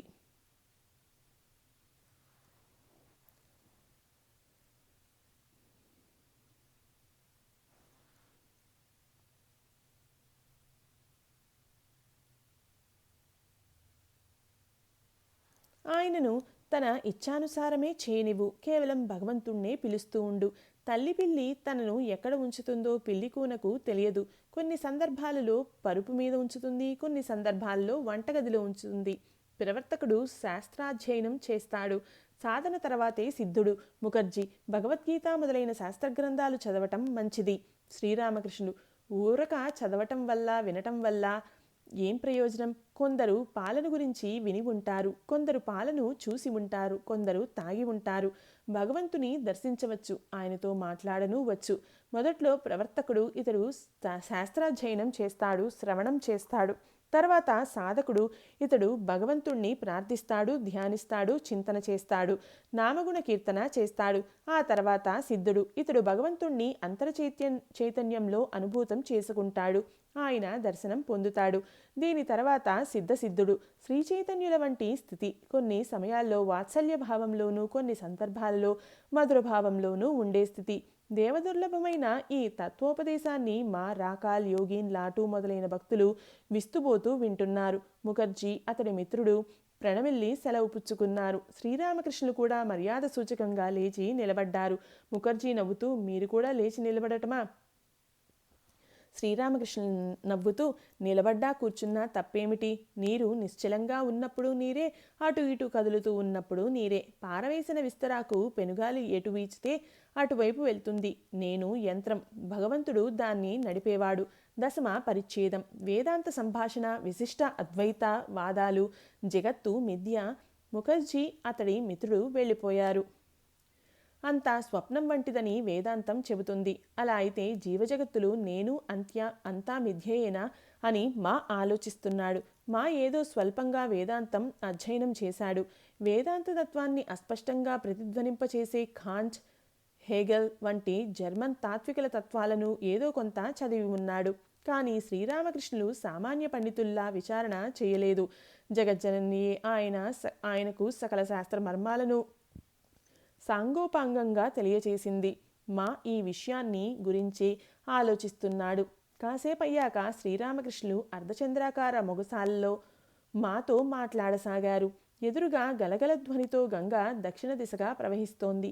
శీతాకాలం, సాయం సంధ్యా సమయం. సూర్యుడు పశ్చిమాద్రికి ఇంకా చేరుకోలేదు. నైరుతి మూల ప్రకాశిస్తూ ఉన్నాడు. ఎవరి జీవితం వేదమయమై ఒప్పారుతుందో, ఎవరి నోటి గుండా వెలువడే వచనాలన్నీ వేదాంత వచనాలు, ఎవరి ముఖత భగవంతుడే మాట్లాడుతున్నాడో, ఎవరి వచనామృతం వేదాంత భాగవతాదులుగా అలరారుచున్నవో, ఆ కృపా సింధువైన పురుషుడే గురువు రూపంలో మాట్లాడుతూ ఉన్నారు. మా జగత్తు మిథ్యేయ? శ్రీరామకృష్ణులు: మిథ్య ఎందుకు? అవన్నీ విచారణకు సంబంధించిన విషయాలు. ప్రథమంలో నేతి అంటూ విచారణ చేసేటప్పుడు బ్రహ్మం జీవుడు కాదు, జగత్తు కాదు, 24 తత్వాలు కాదు అని తెలియవస్తుంది. ఇదంతా స్వప్నతుల్యం అని తోస్తుంది. తర్వాత అనులోమ విలోమాలు. అప్పుడు భగవంతుడే జీవ జగత్తులుగా అయి ఉన్నాడనే బోధ కలుగుతుంది. మెట్లు ఎక్కుతూ డాబా మీదకు వెళ్ళావు అనుకుందాం. డాబా గురించిన ఎరుక ఉన్నంతవరకే మెట్ల గురించిన ఎరుక కూడా ఉంటుంది. ఎత్తును గురించిన ఎరుక ఉన్నంతవరకే పల్లం గురించిన ఎరుక ఉండనే ఉంటుంది. డాబాను చేరుకున్నాక ఇటుక, సున్నం, బంకమట్టి మొదలైన ఏ వస్తువులతో డాబా కట్టబడినదో అవే వస్తువులతో మెట్లు కట్టబడినవి అన్న సంగతి బోధపడుతుంది. బిల్వఫలం ఉదాహరణ ఇదివరకే చెప్పి ఉన్నాను కదా. క్రియాతత్వం, నిష్క్రియాతత్వం ఒకే వస్తువుకు చెందిన తత్వాలు. నేను భావం అంత సులువుగా పోదు. నేను భావం నెలకొని ఉన్నంత వరకు జీవజగత్తుల భావము ఉండే ఉంటుంది. భగవద్దర్శనానంతరం ఆయనే జీవజగత్తులుగా అయి ఉన్నట్లు గాంచవచ్చు. కేవలం విచారణ ద్వారా దీన్ని తెలుసుకోలేం. శివుడికి 2 స్థితులు ఉన్నాయి. సమాధి స్థితుడై మహాయోగంలో ఉన్నప్పుడు ఆత్మారాముడుగా విరాజిల్లుతాడు. ఆ స్థితి నుండి దిగి వస్తూ ఉన్నప్పుడు స్వల్పంగా నేను భావం ఉన్నప్పుడు రామరామ అంటూ నృత్యం చేస్తాడు. శివుడి స్థితులను వర్ణిస్తూ శ్రీరామకృష్ణులు తమ స్థితులను వివరిస్తున్నారా ఏమిటి? అంతా చిన్మయం. ఆలయ నిర్వహణాధికారి మధుర్కి లేఖ. సాయంకాలం అయింది. శ్రీరామకృష్ణులు జగజ్జనని నామాన్ని స్మరిస్తూ ఆమె చింతనలో మునిగిపోయి ఉన్నారు. భక్తులు వేరువేరు తావులలో తమ ఇష్టదేవతల ధ్యానంలో నిమగ్నులై ఉన్నారు. కాళీ, రాధాకాంత శివాలయాలలో సాయంత్ర హారతి ప్రారంభమైంది. నేడు కృష్ణపక్ష ద్వితీయ తిథి. సాయంత్రం గడిచి నెలవంక ఉదయించింది. ఆలయ గోపురాలపై నలువైపులా ఉన్న వృక్షాలపై, చెట్టుచేమలపై, ఆలయానికి పశ్చిమంగా ప్రవహిస్తూ ఉన్న గంగానదిపై చంద్రకాంతి ప్రసరించి అపూర్వ శోభను ఆవిష్కరించింది. ఆ సమయంలో శ్రీరామకృష్ణులు తమ గదిలో కూర్చొని ఉన్నారు. మా నేల మీద కూర్చొని ఉన్నాడు. సాయంత్రం వేదాంతం గురించి మా ప్రారంభించిన సంభాషణ మళ్ళీ కొనసాగింది. శ్రీరామకృష్ణులు మాతో జగత్తు మిథ్య ఎందుకు అవుతుంది? అవన్నీ తాత్వికుల ఊహాకల్పనలు. భగవద్దర్శనం కలిగితే ఆయనే జీవజగత్తులుగా అయి ఉన్నాడన్న సంగతి తెలియవస్తుంది. తానే సమస్తము అయి ఉండటం నా తల్లి జగజ్జనని కాళికాలయంలో నాకు చూపించింది. సర్వం చిన్మయమని చూపించింది. ప్రతిమ చిన్మయం, వేదిక చిన్మయం, పూజాపాత్రలు చిన్మయం, ద్వారం గడప చిన్మయం, చలువరాళ్ల నేల చిన్మయం, ఇలా సర్వము చిన్మయం. గదిలోకి చూశాను. అన్ని రసంలో సచిదానంద రసంలో మునిగి ఉన్నట్లు తోచింది. కాళీ ఆలయ సమీపంలో ఒక దుష్టుణ్ణి చూశాను. అయితే అతడిలోనూ జగజ్జనని శక్తియే ప్రకంపించటం చూశాను. అప్పుడే నైవేద్యంగా అర్పించవలసిన పూరీని పిల్లికి పెట్టాను. పిల్లితో సహా సమస్తం అమ్మే అయి ఉన్నట్లు చూశాను. అప్పుడు ఆలయ నిర్వహణాధికారి మధుర్బాబుకు ఇలా ఉత్తరం రాశాను. భట్టాచార్య మహాశయుడు భగవంతునికి నివేదించవలసిన పూరీని పిల్లికి పెడుతున్నాడు. మధుర్బాబు నా పరిస్థితిని అర్థం చేసుకునేవాడు. ఆ లేఖకు ఇలా బదులిచ్చాడు. ఆయన ఏం చేసినా ఎవరూ ఏమీ ఆక్షేపించరాదు. భగవంతుణ్ణి ప్రాప్తింపచేసుకుంటే ఆయనే ఈ జీవజగత్తులు 24 తత్వాలు సమస్తము అయి ఉన్నాడని గాంచవచ్చు. కానీ ఈ నేను అనే భావాన్ని భగవంతుడు అడుగంటా తుడిచివేస్తే ఏం జరుగుతుందో నోటితో చెప్పలేం. అప్పుడు నువ్వు మంచివాడివా, నేను మంచివాడినా అన్న విషయం నీకు తెలుస్తుంది అంటున్నాడు రాంప్రసాద్. కొన్ని సమయాల్లో ఆ స్థితి నాకు కలుగుతుంది. విచారణ ద్వారా ఒక విధంగా చూస్తాం. స్వయంగా భగవంతుడే చూపించినప్పుడు వేరే విధంగా కనపడుతుంది. ఏకాదశ పరిచ్ఛేదం. జీవిత ఉద్దేశం భగవద్దర్శనమే. పరమ వ్యాకులతే మార్గం. సోమవారం డిసెంబర్ 17, 1883. దక్షిణేశ్వర కాళికాలయం. ఉదయం 8 గంటలు. శ్రీరామకృష్ణులు తమ గదిలో మంచం మీద కూర్చుని ఉన్నారు. రాకాల్, నాటు మొదలైన భక్తులు పక్కనే కూర్చుని ఉన్నారు. మా నేల మీద కూర్చుని ఉన్నాడు. డాక్టర్ మధు వచ్చి ఉన్నాడు. వయోవృద్ధుడైన అతడు చమత్కారంగా మాట్లాడతాడు. అతడు మంచం మీద శ్రీరామకృష్ణుల పక్కన కూర్చుని ఉన్నాడు. శ్రీరామకృష్ణులకు సుస్థి చేసినప్పుడు సామాన్యంగా అతడే చికిత్స చేసేవాడు. శ్రీరామకృష్ణులకు సీతామాత దర్శనం గౌరీ పండితుడు. శ్రీరామకృష్ణులు మాతో అసలు సంగతి ఇదే. సచ్చిదానందుని పట్ల ప్రేమ కలిగి ఉండాలి. ఎటువంటి ప్రేమ? భగవంతుని ఎలా ప్రేమించాలి? రాముణ్ణి అవగతం చేసుకోవాలి అంటే సీతగా మారిపోవాలి. భగవంతుణ్ణి తెలుసుకోవాలి అంటే భగవతిగా అయిపోవాలి. శివుణ్ణి పొందగోరి పార్వతి ఎంత కఠోర తపస్సు ఆచరించింది. అదేవిధంగా తపస్సు చెయ్యాలి. పురుషుణ్ణి తెలుసుకోగోరితే ప్రకృతి భావం ఆరోపించుకోవాలి. అంటే సఖీభావం, దాసీభావం, మాతృభావం ఏదో ఒకటి చేగొనాలి అంటాడు గౌరీ పండితుడు. నేను సీతామాతను దర్శించాను. ఆమె మనస్సు సంపూర్ణంగా రాముడిలో లయించి ఉన్నది. యోని, కాళ్ళు, చేతులు, వస్త్రాలు, ఆభరణాలు దేనిపైనా ఆమెకు దృష్టి లేదు. ఆమె జీవితమే రామమయమైపోయింది. రాముడు లేకుంటే, రాముని పొందకుంటే ప్రాణం నిలిచేటట్లుగా లేదు. అవునండి, ఉన్మాదం వంటి స్థితి. శ్రీరామకృష్ణులు ఉన్మాదిని. ఆహా, భగవంతుని పొందగోరితే పిచ్చివాళ్లం అయిపోవాలి. మనస్సు కామినీ కాంచనాలపై ఉండే పక్షంలో అది జరగదు. స్త్రీ సంభోగం, దానిలో ఏం సుఖం ఉంది? భగవద్దర్శనం కలిగితే స్త్రీ సంభోగం కంటే 1,000 రెట్లు ఆనందం లభిస్తుంది. మహాభావం ఏర్పడినప్పుడు రోమకూపాల పర్యంతం శరీరంలోని ప్రతి ఛిద్రము మహాయోని అయిపోతుంది. ప్రతి ఛిద్రం వద్ద ఆత్మతో రమిస్తున్న సుఖం అనుభవమవుతూ ఉంది అని గౌరీ పండితుడు చెప్పేవాడు. పూర్ణ జ్ఞానే గురువు. పరమ వ్యాకులతతో భగవంతుని పిలవాలి. ఏం చేస్తే ఆయనను పొందనగునో గురువు నుండి తెలుసుకోవాలి. గురువు పరిపూర్ణ జ్ఞాని అయి ఉంటేనే మార్గం చూపగలడు. పరిపూర్ణ జ్ఞానం కలిగితే కోర్కెలు నశిస్తాయి. 5 ఏళ్ల బాలకుని స్వభావం ఏర్పడుతుంది. దత్తాత్రేయుడు, జడభరతుడు వంటి మునులు బాలక స్వభావులై ఉండేవారు. అవునండి, వీరిని గురించి లోకానికి తెలుసు. ఇటువంటి ఎందరో మునులు ఉండి ఉండవచ్చు. శ్రీరామకృష్ణులు: అవును, జ్ఞానుల్లో సకల వాసనలు నశించిపోతాయి. ఏదైనా మిగిలి ఉన్నా అది ఎటువంటి హాని కలిగించదు. పరశువేదిచే స్పృశించబడిన ఇనుప కత్తి బంగారు కత్తిగా మారిపోతుంది. ఆ పిదప అది ఇనుప కత్తిలా నరకలేదు. అదేవిధంగా జ్ఞానుల కామ క్రోధాది గుణాలు నామమాత్రాలే. అవి పొడసూపినా ఎటువంటి హాని కలుగదు. అవునండి, మీరు చెబుతూ ఉన్నట్లే జ్ఞాని త్రిగుణాతీతుడు. అతడు సత్వ రజస్తమో గుణాలు, వీటిలో ఏ గుణానికి వశవర్తుడై ఉండడు. ఈ 3 గుణాలు ముగ్గురు దోపిడి దొంగలు. శ్రీరామకృష్ణులు: అవును, దీన్ని మనసులో చక్కగా పదిలం చేసుకోవాలి. పూర్ణజ్ఞానులు లోకంలో 3, 4 కంటే ఎక్కువ లేరని నేను అనుకుంటాను. శ్రీరామకృష్ణులు: ఎందుకు? బెంగాల్కు పశ్చిమంగా ఉన్న ప్రాంతంలోని మఠాలలో అనేక మంది సాధువులను, సన్యాసులను చూడగలుగుతున్నాం. అటువంటి సన్యాసిగా అవటం నాకు సాధ్యమే. ఇలా అనగానే శ్రీరామకృష్ణులు అతన్ని తదేక దృష్టితో కాసేపు చూశారు. తర్వాత అతడితో ఏమిటి, అన్నీ త్యజించి వెళ్ళగలవా అని అడిగారు. మాయ తొలగిపోకుంటే ఏం సాధించగలం? మాయను జయించకుండా ఊరకే సన్యాసం పుచ్చుకొని ఏం ప్రయోజనం? ఇద్దరు కొన్ని క్షణాలు మౌనంగా ఉండిపోయారు. త్రిగుణాతీత భక్తుడు బాలక స్వభావి. మహాశయ, త్రిగుణాతీత భక్తి అంటే ఏమిటి? శ్రీరామకృష్ణులు: ఆ భక్తి జనిస్తే అతడు సమస్తాన్ని చిన్మయంగానే దర్శిస్తాడు. చిన్మయ శ్యాముడు చిన్మయధామం, భక్తుడు చిన్మయమే, సర్వం చిన్మయమే. ఇట్టి భక్తి చాలా అరుదుగా కలుగుతుంది. డాక్టర్ మధు నవ్వుతూ, త్రిగుణాతీత భక్తి అంటే భక్తుడు ఏ గుణం వశంలోనూ లేడు. శ్రీరామకృష్ణులు నవ్వుతూ: అవును, 5 ఏళ్ల బాలుడు ఏ గుణం వశంలోనూ ఉండడు కదా. ఆ విధంగా మధ్యాహ్నం భోజనానంతరం శ్రీరామకృష్ణులు కాసేపు విశ్రమించారు. మణి మల్లిక్ వచ్చి ఆయనకు ప్రణామం చేసి నేల మీద కూర్చున్నాడు. కూడా నేల మీద కూర్చొని ఉన్నాడు. శ్రీరామకృష్ణులు పడుకునే మణి మల్లిక్తో 1-2 మాటలు మాట్లాడసాగారు. మణి మల్లిక్: మీరు కేశవ్ను చూడటానికి వెళ్ళారట? శ్రీరామకృష్ణులు: అవును, అతడికి ఇప్పుడు ఎలా ఉంది?